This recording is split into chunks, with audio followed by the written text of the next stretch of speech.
Okay mga kababayan, magandang araw po sa inyo lahat. Magandang araw po. Ngayon po ay araw ng Sabado. Ngayon po ay araw ng Sabado mga kababayan. Shoutout po sa inyo lahat mga kababayan. Ito pag-usapan po natin mga kababayan itong disbarment case ni dating Pangulong Rodrigo Duterte na isinampa ng ilang grupo na biktima ng EJK. Mga kababayan, kahapon kasi sinampahan ng disbarment si PRRD sa korte ng ilang grupo ni Attorney Topacio yata pagkakalam ko, at saka yung nagsampa ng impeachment kay BP Sara sa Congress ay isa rin sila na nagsampa ng disbarment kay PRRD kahapon. Ngayon mga babayan, ang dahil niya nila ng pagsasampa nila ng kaso kay PRRD, yung tungkol sa EJK, mga pagbabastos daw ni PRRD, diba? Yung mga kung sino-sino pa yung mga pagmumura, mga pambabastos sa mga babae daw, yung yan ang kanilang grounds mga kababayan. Ngayon mga kababayan, nagsalita rin sila isa-isa. Nagsalita rin sila isa-isa tungkol sa mga ginawa ni PRRD kahapon. Ngayon naman mga kababayan, pinagtanggol ni Sal Panilo. Alam niyo mga kababayan, huwag na kayo magtataka dito kay Sal Panilo. Huwag na po kayo magtataka kay Sal Panilo. Talagang ang trabaho po ni Sal Panilo ipagtanggol si PRRD. Wala na po iba yan. Wala na po siya magandang sasabihin kundi ipagtanggol si PRRD. At siyempre hindi lang si PRRD, ang mga Duterte. Yan po talaga ang trabaho niya mga kababayan. Ang sinasabi ni Sal Panilo mga kababayan, wala namang dahilan ng isinampan yung disbarment kasi hindi naman patunayan. Hindi pa napapatunayan sa korte, hindi pa convicted si PRRD sa mga kaso nyo na tungkol sa EJK. Hindi pa napapatunayan daw. Mga kababayan, yan ang sinasabi ni Sal Panilo. Pero tingnan nyo mga kababayan, si Larry Gadon mga kababayan, sinampahan po ng disbarment. Pero natanggalan siya. Hindi pa siya convict. Di ba? Wala pang kaso kay Gadon na convicted siya. Pero natanggalan po siya ng pagkaabogado. So, ang pinupunto natin dito, pwede pala matanggalan ng pagkaabogado si PRRD kahit hindi pa siya convicted. Siyempre, ang irereklamo nila dyan ng mga nagsampa ng kaso dito ay itong si Gadon.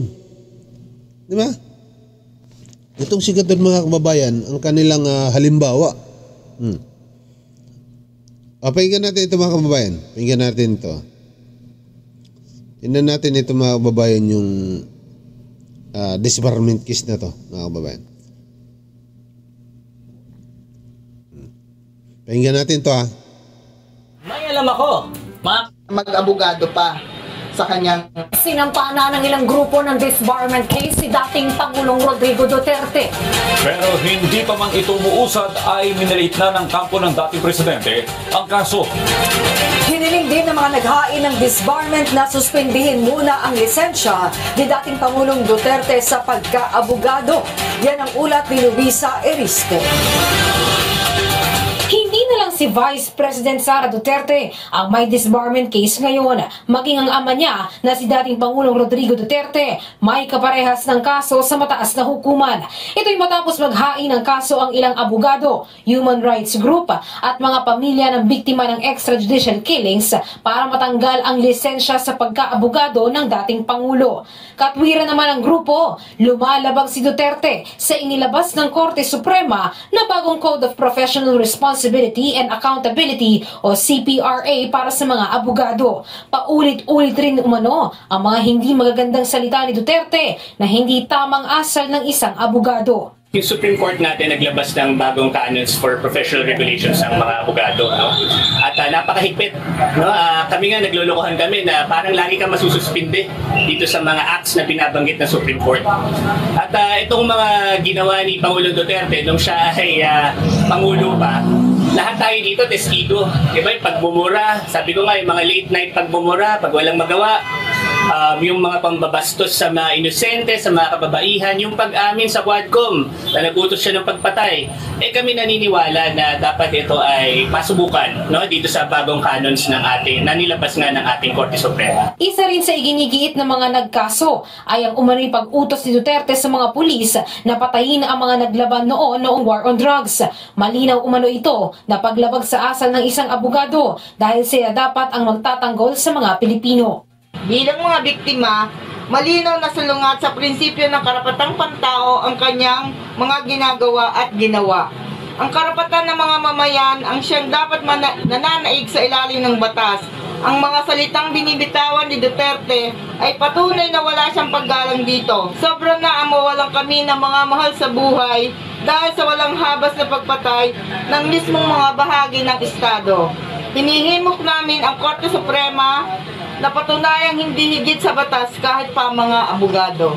Nag-udyok din sa grupo na magsampa ng kaso ay ang naging pahayag ni dating Pangulong Duterte na siya ang tatayong abogado sa impeachment case ni VP Sara. Narinig namin na nagpresenta si Pangulong Duterte na mag-abogado pa sa kanyang anak, no, sa darating na impeachment proceedings at trial. Sa tingin po namin, bawat abogado ay nararapat mabastos sa ganitong klase ng pagpipresenta niya ng kanyang sarili bilang isang abogado, bilang isang prosecutor. Tingin po namin, dinuduraan ni Duterte ang propesyon. Kasama naman sa hiniling ng grupo sa Korte Suprema na habang nakabinbin sana ang disbarment case ay suspendihin muna ang lisensya ni Duterte sa pagka-abogado. Ito ang unang disbarment case laban kay dating Pangulong Duterte sa mataas na hukuman. Pero minaliit ito ng abogado ni Duterte at dating presidential spokesperson na si Attorney Salvador Panelo. Anya, walang legal na basihan ang kaso. Ni hindi pa nga raw maituturing na kriminal si Duterte dahil wala pa naman itong kaso sa korte. At hindi din naman raw inamin ni Duterte na siya ang nasa likod ng EJK kahit sa Kongreso. Ang dating presidente naman hanggang ngayon walang personal na komento hinggil sa disbarment case. Luisa Erispe para sa Pambansang TV sa Bagong Pilipinas. Ay mga kababayan, yan ang sagot ni Sal Panelo. Diba? Katulad yun na sinabi ko kanina, si Sal Panelo po ay trabaho niya po yan na pagtanggol si PRRD simula noon pa. Kasi magkaibigan talaga yung dalawa na yan. Yung dalawang matanda na yan. Kaya malamang sa malamhang, yan ang ipaglalaban nila. Walang basihan. Siyempre, bago matanggalan ng lisensya si PRRD sa pagka-abogado, pagbibigyan muna nila yan ng korte na pasagutin sila.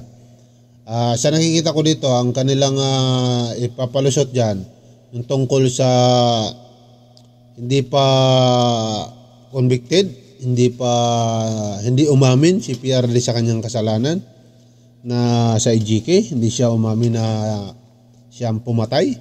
Diba? Ganun yan ang ipagtatanggol niya mga kababayan dyan. Kaya ako naniniwala dito na ako malakas talaga ang paniniwala ko na matatanggalan si PRRD at saka si Sara. Ang problema nga lang dyan, kasi ang nasa karamihan sa mga nasa korte ngayon mga kababayan ay mga appointed ni PRRD. Kaya nga palagi nilang sinasabi yan palagi po nilang sinasabi yan na magsampa kayo ng kaso. Magsampa kayo ng kaso. Kasi nga, pag nagsampa kayo ng kaso, tingnan mo ang sinampa ng kaso ni Franz Castro sa Quezon City. Di ba? Binasura lang. Binasura lang ng prosecutor. Kasi malakas po talaga ang mga Duterte. Malakas talaga. Pinaghandaan na nila yan. Pinaghandaan na po nila yan. Kaya abangan na lang natin, no? Tingnan din natin kung ano magiging komento dito. Abangan din natin kung anong sasabihin ni PRRD mismo. Alam ko, magyayabang na naman yan. Siyempre, palagi naman ganyan ang sagot ni PRRD na, sus, wala yan. Gaganon palagi yan. Si Vice President niya, tingnan mo, di ba? Tingnan mo si VP Sara Duterte, ano bang pinagmamalaki niya kahit sa dami ng kanyang kaso? Disbarment, kung ano pa, mga plunder, mga corruption. Di ba? Ano bang lagi niya sinasabi? Tatakbo pa rin siya sa pagka-pangulo sa 2028. Di ba? Malakas, talagang matapang. Hindi lang matapang. Makapal ang mukha. Kasi siyempre, politiko siya di ba? O isang paraan din yan para takutin ang mga kalaban niya, lalo-lalo na yung mga umuusig sa kanila. Isang paraan din yan para takutin na kapag ako naging presidente, huyo kayo sa akin. Parang ganun Kapag ako naging presidente, yari kayo sa akin, huyo. Ayan lang mga kababayan, magandang araw sa inyo lahat. See you next vlog natin.